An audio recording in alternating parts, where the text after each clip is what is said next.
दोस्तों, मैं कोई ज्ञानी नहीं हूं, पर ज्ञान का प्रेमी जरूर हूं। मैं कोई वैज्ञानिक नहीं, पर जीवन में एक्सपेरिमेंट करने की कोशिश करता हूं व सीखता भी हूं। शिक्षा का महत्व मैंने बचपन से ही देखा है। मेरे माताजी पिताजी कहते थे कि शिक्षा का निवेश ऐसा है जिसका लाभांश जीवन के अंत तक मिलता है।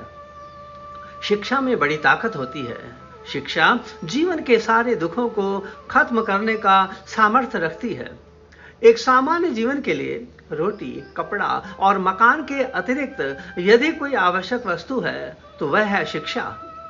यह सबसे शक्तिशाली हथियार है जिसका उपयोग दुनिया बदलने के लिए किया जा सकता है। शिक्षा से ज्यादा कोई मूल्यवान चीज नहीं है। आपके पास यदि धन है तो आप उसे गोल्ड में कन्वर्ट कर सकते हैं। धन हो या सोना, दोनों के कम हो जाने का डर बना रहता है, पर इसी धन को यदि हम ज्ञान में कन्वर्ट करें तो वह कभी कम ना होगा, ना उसकी चोरी हो सकती है। दोस्तों, यदि कोई पूछे कि शक्तिशाली कौन है तो कोई कहेगा धन है, शस्त्र है, राज्य सत्ता है। पर दोस्तों, धन, शस्त्र किसी को सदैव के लिए शक्तिशाली नहीं बनाते। धन आज होगा, कल नहीं।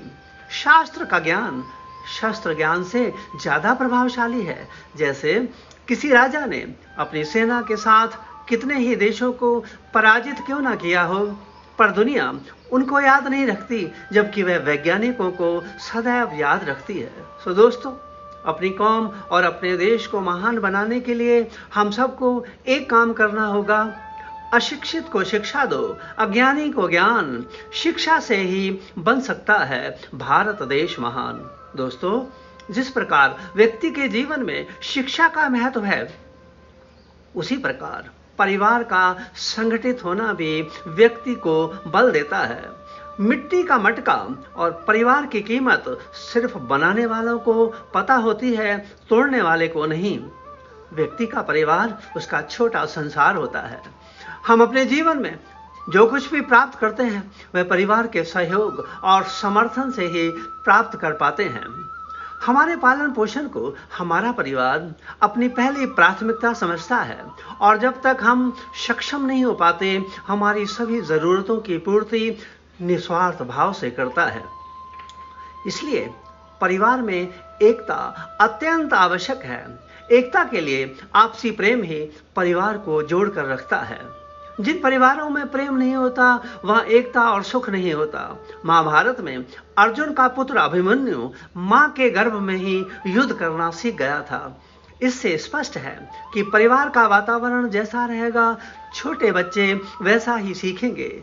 इसलिए सबसे पहले तो पति पत्नी को एक ज्योत दो मूर्ति बनकर रहना चाहिए।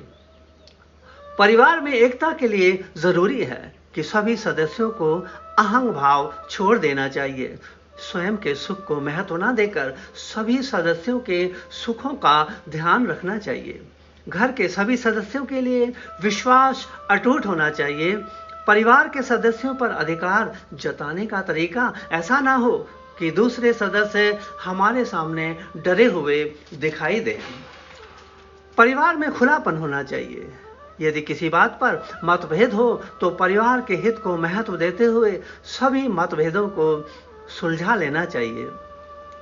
गुरबाणी हमें यही प्रेरणा देती है। जैसे होए एकत्र मिलो मेरे भाई, दुबदा दूर करो लेवलाए। सो दोस्तों, परिवार से बड़ा कोई धन नहीं है, पिता से बड़ा कोई सलाहकार नहीं, मां की छांव से बड़ी कोई दुनिया नहीं, भाई से अच्छा कोई भागीदार नहीं, बहन से बड़ा कोई शुभ चिंतक नहीं, परिवार से बड़ा कोई जीवन नहीं है। परिवार के बिना हर इंसान इस दुनिया में अकेला है। परिवार रक्त और जीन्स पर नहीं बने हैं, वे प्रतिबद्धता और दायित्व की नींव पर खड़े हैं। दोस्तों, चाहे जैसी परिस्थिति हो, अपने माता पिता का जरूर सम्मान करें। जब बच्चों का पालन पोषण करने की बात हो तो कंप्रोमाइज ना करें। अपनी क्षमता के अनुसार उनको स्कूल भेजें, कोचिंग कराएं, भले ही किराए के मकान में रह लें। वन टाइम निवेश यही है। विजन से चलें। गाड़ी मकान तो कभी भी खरीदे जा सकते हैं। हम सबको चाहिए कि यदि विवाह उपरांत कोई भी बेटी, कोई भी बहू पढ़ाई करना चाहती हो तो उन्हें इस कार्य में प्रोत्साहित करते हुए आगे बढ़ाना चाहिए, क्योंकि शिक्षा जीवन में सफलता की कुंजी है। शिक्षा जीवन की तैयारी नहीं, शिक्षा ही जीवन है।